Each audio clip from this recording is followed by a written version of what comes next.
Baik, Assalamualaikum, selamat sejahtera. Kita nak masuk hari ini ialah bab yang pertama dalam fizik iaitu kuantiti fizik. Jadi apa benda yang kita nak berkenalan tentang kuantiti fizik? Mari kita terus tengok. Okey, kuantiti fizik. Kuantiti fizik terbahagi kepada dua lah yang paling asas iaitu kuantiti fizik dan kuantiti yang bukan fizik. Jadi, apakah kuantiti fizik dan apakah kuantiti bukan fizik? Kuantiti fizik bahasa mudahnya ialah kuantiti yang boleh diukur. Maksudnya dia ada nilai. Itu kuantiti fizik. Manakala kuantiti yang bukan fizik, dia tak boleh diukur. Maknanya dia tidak ada nilai, tidak ada alat yang digunakan untuk mengukur. Contohlah kita ambil kalau ada dua orang budak kan, dia bergaduh. Siapa lagi tinggi? Kan? Siapa lagi tinggi? Gaduhlah dua orang tu. Aku lagi tinggi, aku lagi tinggi. Ketinggian ialah kuantiti fizik. Jadi kita boleh ukur. Bila kita boleh ukur, kita boleh gunakan pembaris untuk ukur berapa tinggi, berapa tinggi. Jadi daripada nilai tersebut, kita boleh katakan, contohnya ada A dengan B. B lebih tinggi dari A. Selesai. Tapi kalau yang kuantiti bukan fizik macam mana? Contohlah A dengan B, dia gaduh. Siapa lagi cantik? Siapa lagi handsome? Kecantikan, ketampanan tidak boleh diukur. Tidak ada alat untuk mengukur handsome ataupun cantik. Jadi itu kuantiti tapi bukan fizik. Contoh lagi ialah marah contohnya. Aku marah lah, aku lagi marah. Soalan saya, siapa yang lagi marah sebenarnya? Marah ialah kuantiti yang bukan fizik, tidak boleh diukur, tidak ada alat untuk membuat pengukuran. Jadi itu yang bahasa mudahlah untuk fizik dengan yang bukan fizik.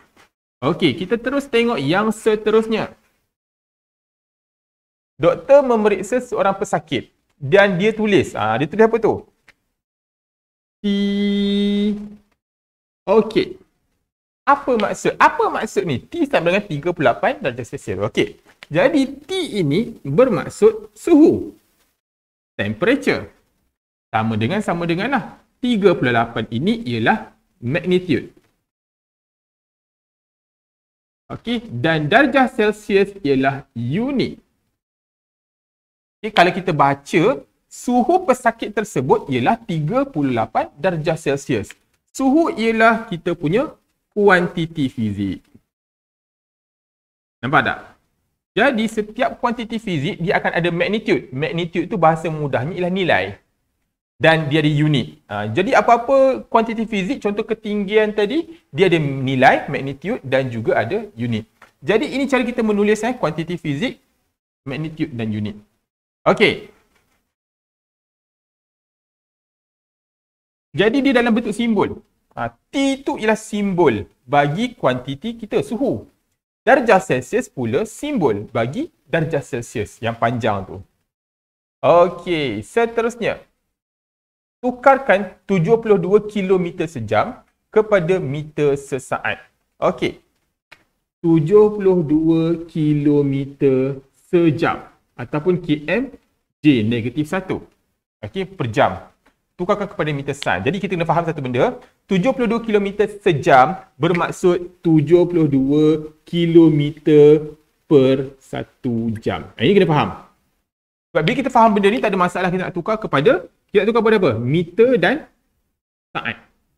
Jadi kita tukar satu persatu. 72 km bermaksud 72 kilo ribu meter.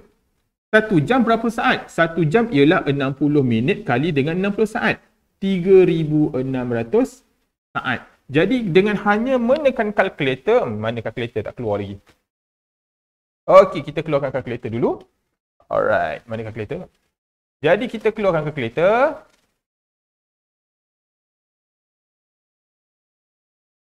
Okey. Apa nilai tadi? 72,000 72 km bahagi dengan 3,600 saat. Nampak? Sekarang ni 72,000 meter, 3,600 saat. Sekarang ni dah dalam meter per saat. Okey, dapatlah 20 meter per saat ataupun kita selalu tulis 20 m S negatif 1. Per tu duduk kat bawah. Kita buat yang atas S negatif 1. Okey. Gitu. Alright. Apa pula ni? Tuliskan ayat di bawah dalam bentuk simbol. Jadi kita kena kenal lah simbol-simbol bagi kuantiti fizik. Sebab orang fizik ni dia malas tulis panjang-panjang. Contoh, panjang meja itu adalah 50 cm. Okey, untuk A, panjang meja. So kita kena ada apa? Kita kena ada kuantiti fizik kita. Okey, kuantiti diikuti oleh dengan magnitude dan diikuti dengan unit. Nampak? So untuk A, apakah kuantiti kita? Panjang. Nampak? Panjang ialah kita punya kuantiti. Magnitude tu nilai berapa? 50. Unit kita apa? Unit kita sentimeter. Nampak? Jadi macam mak tulis panjang kuantiti. Kita buat dalam bentuk simbol. Panjang simbolnya L. Mengambil sempena length. Sama dengan magnitude dia berapa? 50. Unitnya cm. Nampak? Jadi simbol ini pun kita akan baca panjang 50 cm. Okey. B. Batu itu berjisim 4 kg. Dalam kita punya kuantiti apa? Batu. Batu bukan kuantiti. Kuantiti kita ialah jisim. Jisim dalam bahasa Inggeris mass. Sebab tu huruf M sebagai simbol jisim. 4 kg. 4 kilogram. Nampak tak? Ini ialah simbol bagi kuantiti. Ini ialah simbol bagi unit. Okey.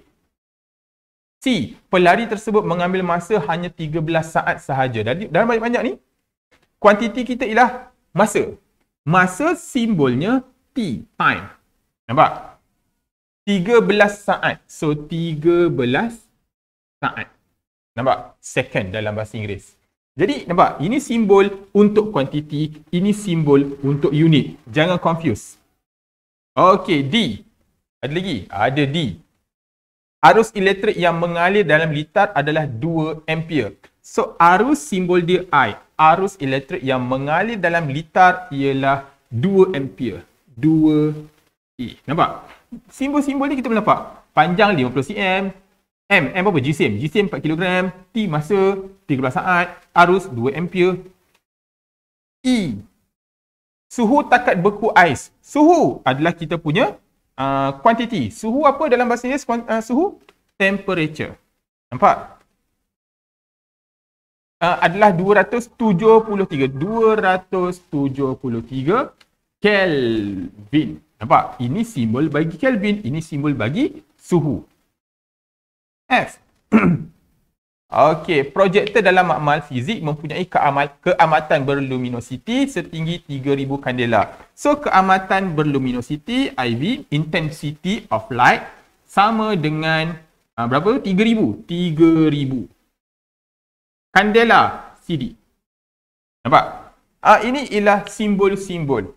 Jangan confuse. Kita ada simbol bagi kuantiti, kita ada simbol bagi unit. Kadang ramai confuse. Contoh, apakah simbol bagi panjang? Simbol bagi panjang L ke cm? Ataupun meter? Ramai confuse. L ialah simbol bagi panjang. Okey. Seterusnya apa lagi? Okey, habis tentang simbol kuantiti fizik. Okey, next dia kata apa tu? Kuantiti fizik terdiri daripada kuantiti asas dan kuantiti terbitan. Apakah kuantiti asas dan apakah kuantiti terbitan? Okay, yang pertama, kuantiti asas adalah kuantiti fizik yang tak boleh diterbitkan daripada kuantiti fizik yang lain. Okey. Kita belajar dalam masa tingkatan 1, kuantiti fizik dia bagi 5. Cuma dalam fizik dia tambah sikit lah. Okey, 5 yang kita belajar tu panjang, jisim, masa, suhu, arus elektrik. Itu 5 kita belajar masa tingkatan 1. Untuk fizik dia tambah sikit lagi, keamatan berluminositi, kecerahan lah, bahasa mudah dia kecerahan. Okey, dan bilangan ataupun amount of substance lah. Okey, bilangan bahan.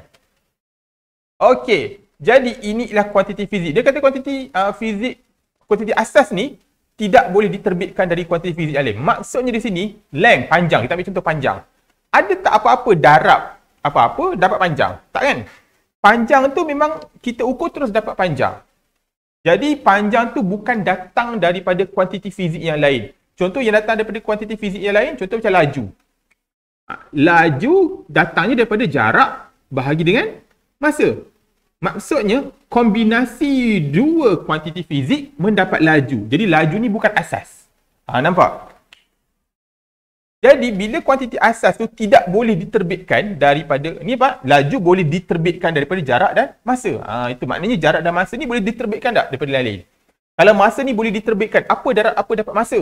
Itu barulah kuantiti terbitan. Tapi masa adalah kuantiti asas, ni time. Tidak boleh diterbitkan daripada kuantiti fizik yang lain.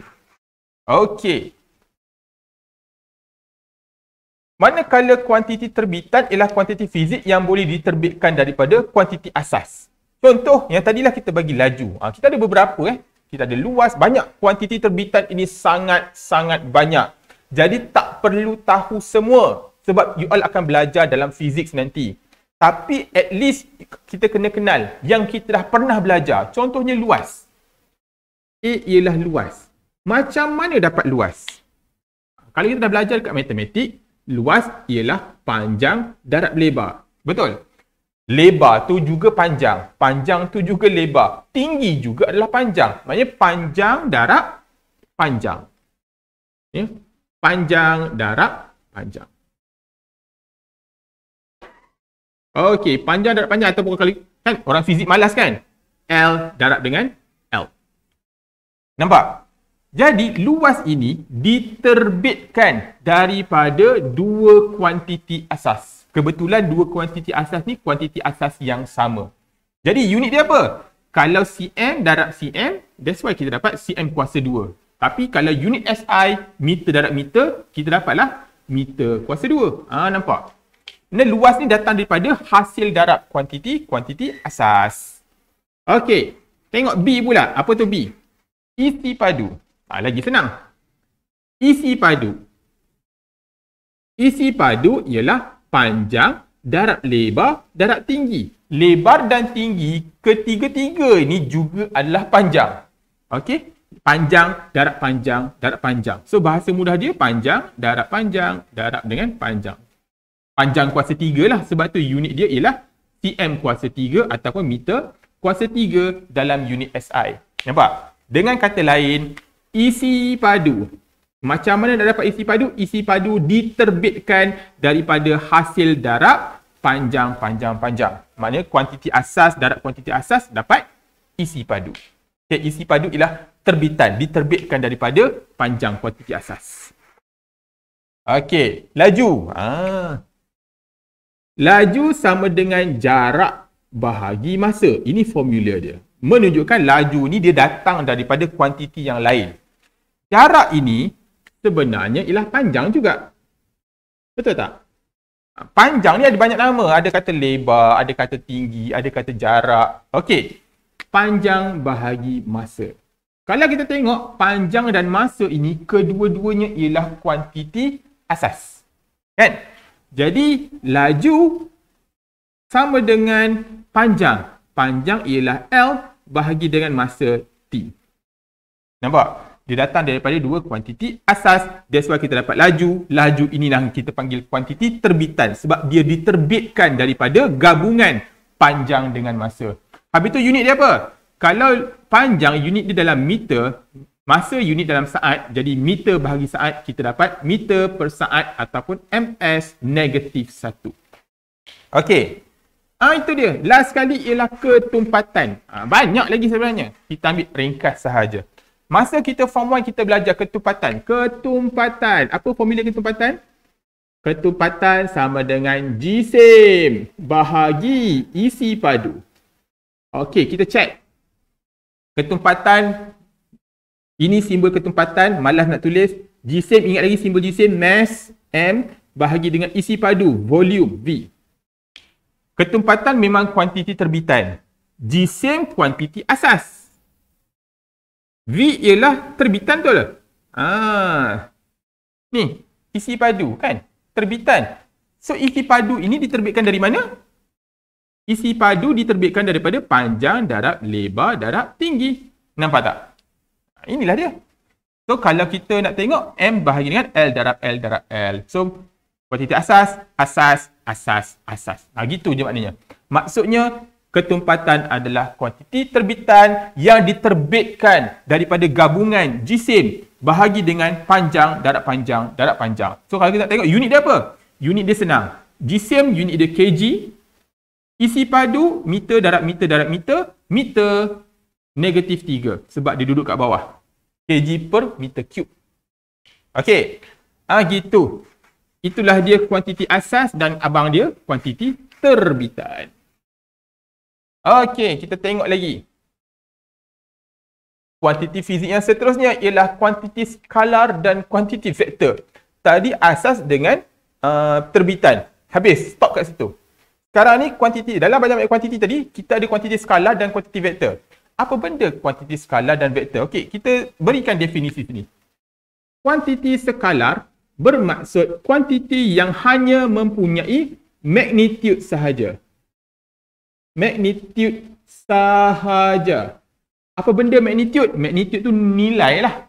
Manakala vektor ialah kuantiti fizik yang mempunyai magnitude dan arah. Okey. Maknanya skala ni tak ada arah. Contohnya macam mana? Okey.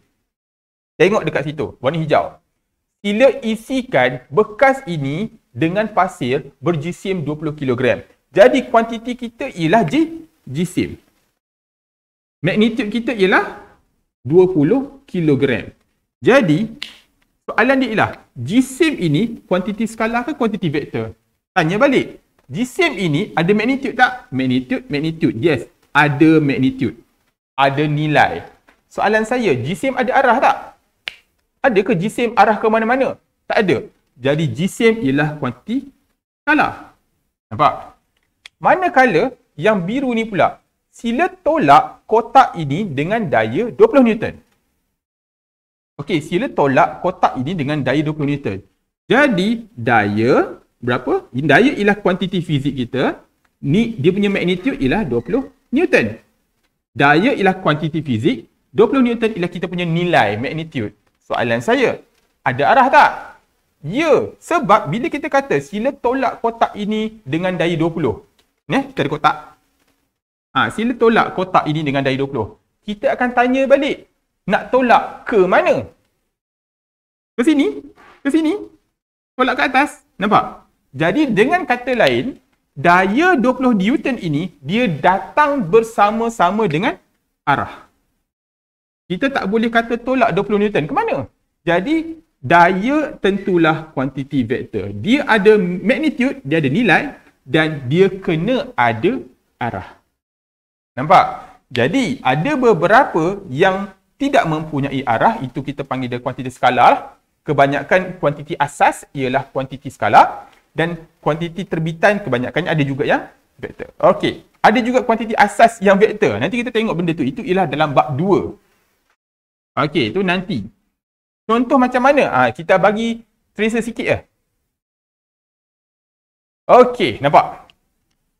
Harimau melalui jalan ini yang sepanjang 100 meter. Nampak? Panjang 100 meter. Sila berjalan sejauh 100 meter dari sini. Nampak? Harimau melalui jalan ini seolah-olah macam ada beza ke? Sebenarnya ada beza. Harimau melalui jalan ini sepanjang 100 meter. Sila berjalan sejauh 100 meter dari sini. Dari sini ke mana? Mungkin ada tempat lain ataupun ada dia punya arah tertentu. Harimau melalui laluan ini mungkin tidak ada arah-arah yang tertentu. Sila berjalan sejauh 100 meter dari sini. So dari sini jalan 100 meter. So mungkin awak ke sana ada arah. Nampak? Walaupun dia kuantiti asas panjang tetapi dia boleh jadi ada arah, tak ada arah. Okey, depends pada situasi. So tajuk ini kita akan belajar dekat bab 2. Contoh ni. Kalau kita kata okay, kita ada arahan, murid yang rumahnya dari sekolah lebih 6 km layak duduk dekat asrama. Awak pun kira. Tu nampak? Ini jalan. Kan? Ini jalan raya. Okey, ini rumah awak. Ini rumah. Ini sekolah. Okey. Ini ke sini 4 km. Ini ke sini 3 kilometer. Okey. Cikgu cakap budak yang rumah dia dari sekolah ialah melebihi 6 kilometer. Lain duduk asrama. Awak dari rumah nak ke sekolah 4 tambah 3, 7 kilometer. Betul tak? Tapi tiba-tiba awak terfikir, tapi kalau dari rumah straight ke sekolah, jarak ni berapa? 4, 3. Kalau teorem Pythagoras, yang ni 5 kilometer. Sudah. Nampak? Ni rumah. Ini sekolah. Ni. Mana satu? Jadi, jauh dari rumah ke sekolah ni, kita ada dua. Ini ialah jarak yang dilalui. Ini ialah panjang secara lurus. Jadi, dua ini ada beza. Ini kita akan belajar dekat bab 2 macam saya sebut tadi. Okey. Gitulah dia. Nampak? So, budak ni layak ke tak duduk asrama? Fikir sendiri. Okey. Jadi, itu sahaja pengenalan. Sedikit pengenalan tentang kuantiti fizik dalam tajuk pengukuran. Jadi, itu sahaja. Kita akan sambung seterusnya. Sekian, terima kasih.